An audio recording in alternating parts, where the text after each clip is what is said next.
नमस्कार साथियों, सुगम विद्या क्लासेज में आप सभी का हार्दिक स्वागत है। अपना टॉपिक चल रहा था टेंस, जिसके अंदर मैंने आपको पढ़ाया था सबसे पहले प्रेजेंट टेंस क्या होता है, यानी वर्तमान काल क्या होता है, वो मैंने कंप्लीट कर लिया था। उसके बाद में मैंने स्टार्ट किया था पास्ट टेंस, यानी भूतकाल क्या होता है, और पास्ट टेंस भी मैंने कंप्लीट कर लिया था। और उसके बाद मैंने स्टार्ट किया था फ्यूचर टेंस, यानी भविष्यत काल। तो जो लास्ट वाली क्लास थी उसके अंदर मैंने आपको बताया था फ्यूचर सिंपल टेंस और फ्यूचर कंटिन्यूस। आज अपन देखेंगे फ्यूचर परफेक्ट टेंस, यानी फ्यूचर परफेक्ट टेंस क्या होता है। तो अपन एक एक करके आराम से इसे पूरी तरीके से समझने की पूरी कोशिश करेंगे। फ्यूचर परफेक्ट टेंस अपन ने सबसे पहले देखा था प्रेजेंट परफेक्ट, उसके बाद में अपन ने देखा था पास्ट परफेक्ट, और आज अपन देख रहे हैं फ्यूचर परफेक्ट। तो जो प्रेजेंट परफेक्ट था उसकी हिंदी में पहचान क्या थी कि चुका है, चुकी हैं, चुके हैं ये। और फिर पास्ट था, पास्ट की क्या थी, जो पास्ट परफेक्ट था उसकी चुका था, चुकी थी, चुके थे। यानी जो प्रेजेंट परफेक्ट था उसकी हेल्पिंग वर्ब थी हैज और हैव, और उसके साथ में वर्ब की थर्ड फॉर्म लगाते थे। पास्ट के अंदर क्या अपन लगाते थे, हैड के साथ में वर्ब की थर्ड फॉर्म। और फ्यूचर के अंदर क्या होगा, यहाँ पर सब्जेक्ट लगेगा, सब्जेक्ट के साथ में विल और उसके साथ में हैव और वर्ब के अपन थर्ड फॉर्म लगाएंगे। तो सबसे पहले अपन इसके एग्जांपल से समझने की पूरी कोशिश करेंगे। पहला एग्जांपल है Mohan will have done this work, यानी मोहन यह काम कर चुका होगा। तो इसकी हिंदी में पहचान क्या होगी, चुका होगा, चुकी होगी या चुके होंगे। जैसे वह कार्य कर चुका होगा, वह विद्यालय आ चुका होगा। यानी इस प्रकार के जो भी एग्जाम्पल होंगे वो फ्यूचर परफेक्ट टेंस के होंगे। तो पहला एग्जाम्पल क्या है, Mohan will have done this work, यानी मोहन यह काम कर चुका होगा। I shall have written a letter, मैं पत्र लिख चुका होऊंगा। The teacher will have taught, यानी शिक्षक पढ़ा चुके होंगे। यानी तीनों एग्जाम्पल थे, ये तीनों एग्जाम्पल किसके हैं, फ्यूचर परफेक्ट टेंस के। जैसे पहला सेंटेंस है, पहले सेंटेंस के अंदर जो यहाँ पर मोहन दिया हुआ है वो क्या है, अपन का सब्जेक्ट है। बाद में विल हैव हेल्पिंग वर्ब है, यदि यहाँ पर आई या फिर वी होता तो उसके साथ में अपन शैल हैव लगाते। फिर डन, डू की थर्ड फॉर्म क्या होगी, डन, यानी थर्ड फॉर्म आएगी, और दिस वर्क यहाँ पर एक ऑब्जेक्ट माना जाएगा। नेक्स्ट है, इसका हिंदी में क्या होगा, मोहन यह काम कर चुका होगा। अपन आगे नेक्स्ट एग्जाम्पल देखेंगे। I shall have written a letter, यानी मैं पत्र लिख चुका होऊंगा। तो आई यहाँ पर क्या है, आई एक सब्जेक्ट है। फिर शैल हैव, अभी मैंने थोड़ी देर पहले आपको बताया कि आई और यदि बी होता है तो उसके साथ में अपन शैल का यूज करते हैं, और इनके अलावा जो भी होंगे उनके साथ में अपन विल का यूज करेंगे। तो यहाँ पर क्या होगा, आई शैल हैव, फिर राइट की थर्ड फॉर्म रिटन, फिर ए लेटर ऑब्जेक्ट हो गया। तो यहाँ इसका हिंदी में क्या होगा, मैं पत्र लिख चुका होऊंगा। फिर है the teacher will have taught, यानी शिक्षक पढ़ा चुके होंगे। तो यहाँ पर द टीचर क्या हो गया, ये यहाँ पर सब्जेक्ट हो गया, और उसके साथ में विल हैव या इसकी हेल्पिंग वर्ब हो गई, और टॉट, यानी टीच की यहाँ पर थर्ड फॉर्म आएगी, टीच टॉट टॉट। तो इसकी थर्ड फॉर्म हो गई, शिक्षक पढ़ा चुके होंगे। तो यहाँ पर अपन ने एक्स्ट्रा क्या देखा कि फ्यूचर के अंदर पहले अपन क्या लगाते थे, सब्जेक्ट, और उसके साथ में अपन विल ऐड करते थे। कंटिन्यू में अपन ने बी ऐड किया था, और जो फ्यूचर परफेक्ट होगा उसके साथ में अपन को एक्स्ट्रा चीज़ है वो अपन को हैव ऐड करना है, और वर्ब की थर्ड फॉर्म तो अपन लगाते ही हैं परफेक्ट के अंदर। आगे अपन देखेंगे इसके स्ट्रक्चर, यानी फ्यूचर परफेक्ट टेंस होता है उसका स्ट्रक्चर क्या होता है। अपन एक एक करके पूरा अच्छे तरीके से समझने की पूरी कोशिश करेंगे। अफर्मेटिव, सबसे पहले कौन सा होता है, अफर्मेटिव। अपन ने आज तक जो भी स्ट्रक्चर यहाँ पर पढ़े हैं, प्रेजेंट ले अपन ले, या फिर पास्ट लें, या फिर फ्यूचर, हर एक टेंस का टाइप होता है, उसके अंदर 4 प्रकार के सेंटेंस होते हैं। एक होता है अफर्मेटिव, यानी जिसे अपन सकारात्मक यानी पॉजिटिव सेंटेंस बोल सकते हैं। फिर है नेगेटिव, यानी नकारात्मक वाक्य। और फिर होता है इंटरोगेटिव, यानी प्रश्नवाचक वाक्य अपन उसे बोलते हैं हिंदी में। और फिर लास्ट होता है इंटरोगेटिव नेगेटिव। यदि आप इसे एक बार याद कर लोगे तो आपको बार बार याद करने की ज़रूरत नहीं होगी। तो अपन सबसे पहले देखेंगे अफर्मेटिव, यानी अफर्मेटिव सेंटेंस है वो क्या होता है, उसका स्ट्रक्चर किस प्रकार से बनता है। सबसे पहले यहाँ पर यूज होगा सब्जेक्ट, फिर सब्जेक्ट के साथ में विल या फिर शैल, फिर हैव, और हैव के साथ में अपन क्या लगाएंगे, वर्ब की थर्ड फॉर्म और ऑब्जेक्ट। सब्जेक्ट यहाँ पर हो जाएगा, सब्जेक्ट के साथ में विल या हैव, फिर विल या शैल, आई और वी के साथ में अपन लगाएंगे शैल, और इनके अलावा अपन विल का यूज़ करेंगे। फिर यहाँ पर हैव हो जाएगा, वर्ब की थर्ड फॉर्म के साथ में ऑब्जेक्ट। आगे क्या होगा, नेगेटिव। नेगेटिव अपन किसे बोलते हैं, कोई भी नकारात्मक वाक्य जिसके अंदर नॉट का यूज होता है उसे अपन नेगेटिव सेंटेंस बोलेंगे। देखेंगे अपन यहाँ पर सब्जेक्ट हो जाएगा, सब्जेक्ट के बाद में विल या फिर शेल, और उसके साथ में अपन नॉट का यूज करेंगे, और नॉट के बाद में अपन क्या यूज करेंगे, हैव। जो फ्यूचर परफेक्ट टेंस होता है उसके हर एक सेंटेंस के अंदर जो हैव का अपन यूज करेंगे, और हैव के बाद में अपन वर्ब की थर्ड फॉर्म लगाएंगे। यानी कोई भी सेंटेंस होता है उसे अपन बनाने के लिए एस, वी और ओ यानी सब्जेक्ट वर्ब ऑब्जेक्ट का अपन यूज करते हैं। जो अपन की टेंस की पहली क्लास थी उसके अंदर मैं आपको बता चुका था उस टाइम। तो यहाँ पर हो जाएगा subject, helping verb, will, shall, फिर नॉट, हैव, वर्ब की थर्ड फॉर्म और ऑब्जेक्ट। नेक्स्ट है इंटेरोगेटिव यानी प्रश्नवाचक वाक्य अपन जिसे बोल सकते हैं। तो इसकी क्या होगी, जो हेल्पिंग वर्ब होगी यानी विल या फिर शेल उसे अपन को आगे लाना है। उसके बाद में अपन क्या करेंगे, सब्जेक्ट लगाएंगे, सब्जेक्ट के बाद में हैव, फिर वर्ब की थर्ड फॉर्म और ऑब्जेक्ट। और इंटरोगेटिव है तो उसके लास्ट में अपन क्या लगाएंगे, क्वेश्चन मार्क अपन जरूर लगाएंगे। नेक्स्ट हो जाएगा अपन का इंटेरोगेटिव नेगेटिव। इंटेरोगेटिव नेगेटिव क्या होगा, उसकी जो स्ट्रक्चर होगा वो हेल्पिंग वर्ब अपन सबसे पहले आगे लेंगे। जो इंटरोगेटिव का स्ट्रक्चर था उसके अंदर केवल अपन को नॉट ऐड करना है, और नॉट अपन कहाँ ऐड करेंगे, थर्ड पोजीशन पे। तो सबसे पहले अपन देखेंगे विल, शेल, फिर सब्जेक्ट, और सब्जेक्ट के बाद में अपन को नॉट ऐड करना है, उसके बाद में हैव, फिर वर्ब की थर्ड फॉर्म और ऑब्जेक्ट। तो ये अपन के चारों स्ट्रक्चर हो गए। आप यदि ये चारों के चारों स्ट्रक्चर अच्छे से याद कर लेते हैं तो आपका टेंस का आधा काम यहाँ पर कंप्लीट हो जाता है। आगे अपन देखते हैं इसके एग्जाम्पल, यानी जो भी मैंने आपको स्ट्रक्चर बताए इस स्ट्रक्चर का अपन एक एग्जाम्पल लेंगे और चारों प्रकार से करने की पूरी कोशिश करेंगे। अफर्मेटिव यानी अफर्मेटिव को क्या बोलते हैं अपन, सकारात्मक या फिर पॉजिटिव सेंटेंस बोल सकते हैं। तो क्या होगा यहाँ पर इसका example, he will have written a letter, वह पत्र लिख चुका होगा। क्या होगा, he will have written a letter यानी वह पत्र लिख चुका होगा। तो ही यहाँ पर सब्जेक्ट हो जाएगा, विल हैव हेल्पिंग वर्ब, और राइट की थर्ड फॉर्म हो जाएगी रिटन और ए लेटर। फिर है नेगेटिव यानी नकारात्मक वाक्य। नेगेटिव सेंटेंस क्या होगा, he will have not written a letter, वह पत्र नहीं लिख चुका होगा। तो यहाँ पर जो अफर्मेटिव सेंटेंस है उसी का स्ट्रक्चर के अंदर अपन तीसरे नंबर पे अपन क्या लगाएंगे, नॉट लगाएंगे। तो अपन ने देखो यहाँ पर लगाया, पहला नंबर हो गया ही, फिर हो गया हेल्पिंग वर्ब, ये फर्स्ट, सेकंड और थर्ड पोजीशन पे क्या आ गया, नॉट, फिर हैव और रिटन ए लेटर, रिटन ये राइट की थर्ड फॉर्म है, और ए लेटर क्या हो गया, एक ऑब्जेक्ट हो गया। फिर है इंटरोगेटिव यानी प्रश्नवाचक सेंटेंस अपन यानी प्रश्नवाचक अपन वाक्य इसे बोल सकते हैं। तो यहाँ पर क्या होगा, जो हेल्पिंग वर्ब है अपन की उसे अपन को आगे लाना है। तो हेल्पिंग वर्ब अपन की ही के साथ में विल का यूज होगा, तो अपन विल को आगे लाएंगे, फिर सब्जेक्ट हो जाएगा ही, और उसके बाद में हैव, फिर राइट की थर्ड फॉर्म रिटन, और ए लेटर ऑब्जेक्ट हो गया। और इंटरोगेटिव है तो पीछे अपन क्या लगाएंगे, क्वेश्चन मार्क लगाएंगे। फिर है इंटरोगेटिव नेगेटिव यानी प्रश्नवाचक नकारात्मक वाक्य है ये। फिर है जो प्रश्नवाचक नकारात्मक वाक्य है उसका अपन एग्जाम्पल देखते हैं। यानी एक एग्जाम्पल है, एक एग्जाम्पल को अपन अफर्मेटिव तरीके से भी देखा, नेगेटिव भी देखा, इंटरोगेटिव, और अब अपन देखेंगे इंटरोगेटिव नेगेटिव यानी प्रश्नवाचक नकारात्मक कैसे यूज होता है। तो जो इंटरोगेटिव है उसके अंदर अपन को केवल नॉट ऐड करना है। तो यहाँ पर अपन देखेंगे, सबसे पहले अपन ने यहाँ पर हेल्पिंग वर्ब है वो अपन के आगे ले ली, उसके बाद में सब्जेक्ट ही हो गया, फिर नॉट यानी नॉट को अपन कहाँ पर ऐड करेंगे, थर्ड पोजीशन, फिर हैव अपन लगाएंगे, और राइट की थर्ड फॉर्म रिटन, और ए लेटर ऑब्जेक्ट हो गया, और पीछे अपन लगाएंगे क्वेश्चन मार्क। आगे अपन देखेंगे जो फ्यूचर परफेक्ट टेंस है उसके बारे में नोट दिया हुआ है, यानी इसका यूज कहाँ पर होता है और कैसे होता है।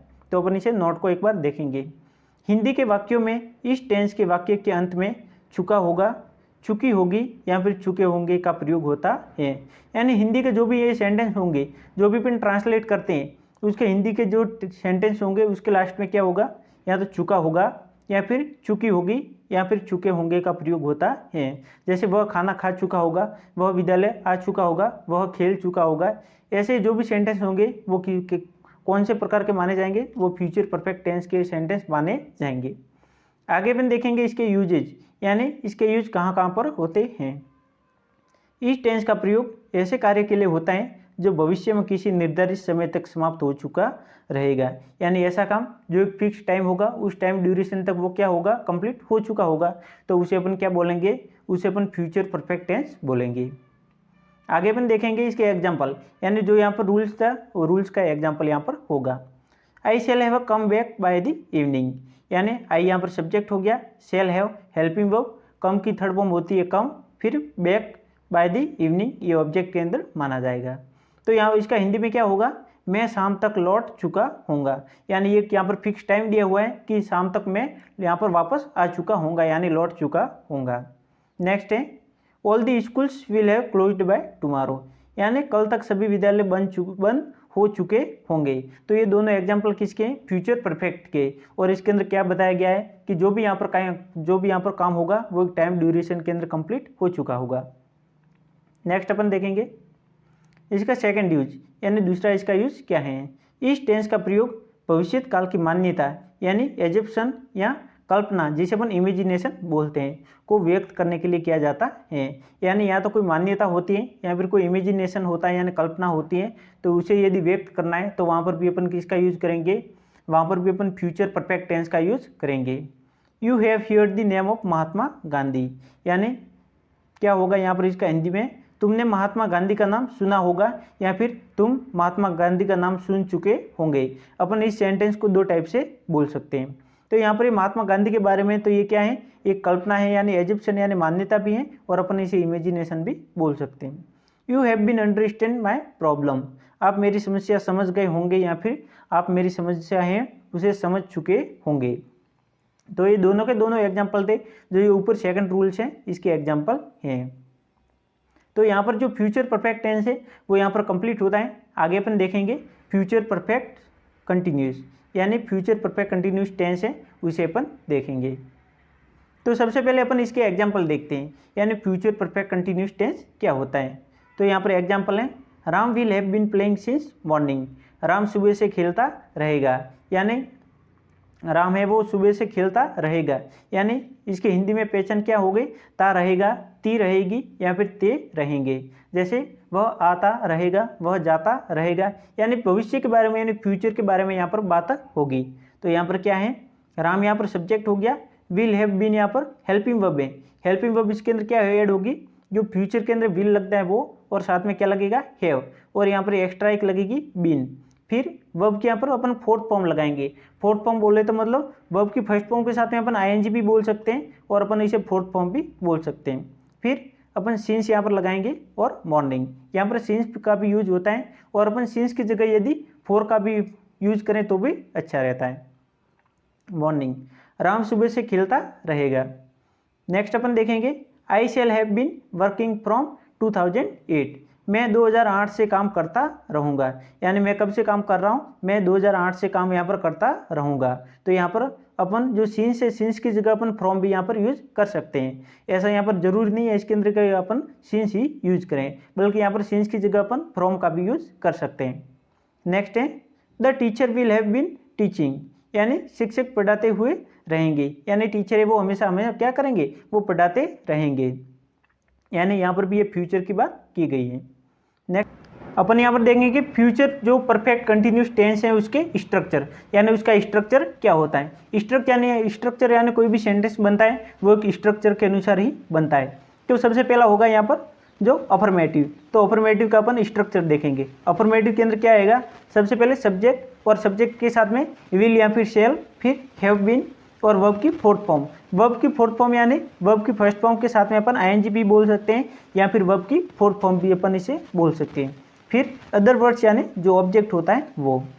फिर है नेगेटिव, यानी नकारात्मक वाक्य क्या होता है, तो उसका अपन स्ट्रक्चर देखेंगे। तो उसमें सबसे पहले सब्जेक्ट आएगा, उसके बाद में विल या फिर शैल, फिर अपन नॉट लगाएंगे, नॉट के बाद में हैव बीन, और वर्ब की फर्स्ट फॉर्म के साथ में आईएनजी और ऑब्जेक्ट। तो आपको यहाँ पर कंफ्यूज नहीं होना है कि एक जगह वर्ब की फर्स्ट फॉर्म के साथ में आईएनजी लगा और एक जगह क्या लगा है, वर्ब की फोर्थ फॉर्म। वर्ब की फर्स्ट फॉर्म के साथ में आईएनजी ही जो होता है उसे अपन क्या बोलते हैं, वर्ब की फोर्थ फॉर्म भी बोल सकते हैं। दोनों का नाम अलग है, लेकिन जो यहाँ पर है वो काम इनका बिल्कुल सेम है।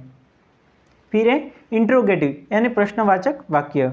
तो जो यानी इंट्रोगेटिव यानी प्रश्नवाचक, तो यहाँ पर इसका अपन स्ट्रक्चर देखेंगे। सबसे पहले क्या होगा, विल या फिर शैल, फिर सब्जेक्ट, फिर हैव बीन, और वर्ब की फर्स्ट फॉर्म के साथ में आईएनजी और ऑब्जेक्ट लगेगा, और ऑब्जेक्ट के पीछे इंट्रोगेटिव है तो अपन क्वेश्चन मार्क लगाएंगे, और उसके साथ में सिंस या फिर फॉर भी लगता है और अपन सिंस की जगह फ्रॉम भी अपन लगा सकते हैं।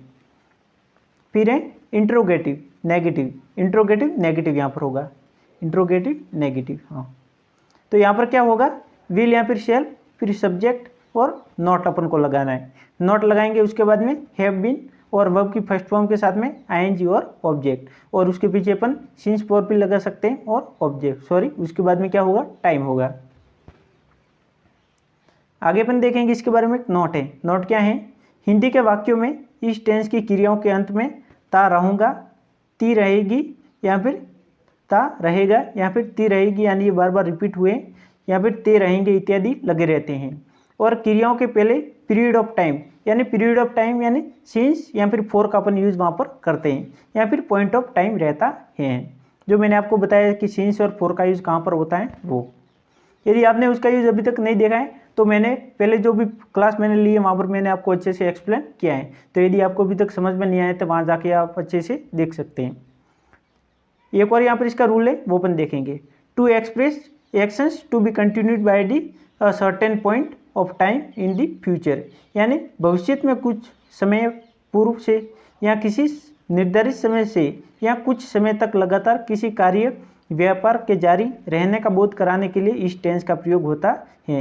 यानी ऐसा कोई भी काम जो फ्यूचर में जारी रहेगा यानी कंटिन्यू रहेगा, तो वहाँ पर अपन किसका यूज़ करेंगे, वहाँ पर अपन फ्यूचर परफेक्ट कंटिन्यूस का टेंस, उस टेंस का अपन यूज करेंगे। आगे अपन यहाँ पर एक एग्जाम्पल इसके देखते हैं। I shall have been learning English by the end of this year, यानी इस साल के अंत तक मैं अंग्रेजी सीखता रहूँगा। तो यहाँ पर आई यहाँ पर सब्जेक्ट हो जाएगा और शैल हैव बीन यहाँ पर हेल्पिंग वर्ब, और वर्ब की फर्स्ट फॉर्म के साथ में आईएनजी यानी लर्न के साथ में अपन आईएनजी लगाएंगे तो लर्निंग, और यहाँ पर इंग्लिश ऑब्जेक्ट हो जाएगा bye the end of this time. Since की जगह अपन फ्रॉम भी लगा सकते हैं और बाय भी अपन लगा सकते हैं। यदि अपन फ्यूचर के अंदर अपन ज़्यादातर क्या लगाने की कोशिश करनी है, फ्रॉम या फिर बाय। तो आज अपन ने देखा सबसे पहले टेंस, यानी टेंस क्या होता है, उसके अंदर अपन ने देखा फ्यूचर परफेक्ट टेंस। तो फ्यूचर परफेक्ट टेंस के अंदर मैंने आपको बताया कि उसके एग्जाम्पल क्या होते हैं, एक एक करके मैंने आपको अच्छे से एग्जाम्पल समझाए। उसके बाद में मैंने आपको बताया फ्यूचर परफेक्ट टेंस के स्ट्रक्चर, यानी स्ट्रक्चर क्या क्या होते हैं। स्ट्रक्चर के बाद में उसके मैंने एग्जाम्पल बताए, यानी एक एग्जाम्पल लेकर के चारों सेंटेंस से, अफर्मेटिव, नेगेटिव, इंट्रोगेटिव और इंट्रोगेटिव नेगेटिव से।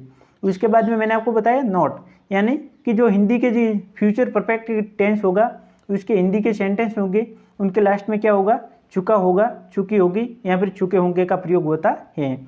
और इसका यूज कहाँ पर होगा, जो फ्यूचर में कोई भी काम है वो एक टाइम के अनुसार होगा, वहाँ पर अपन यूज करेंगे।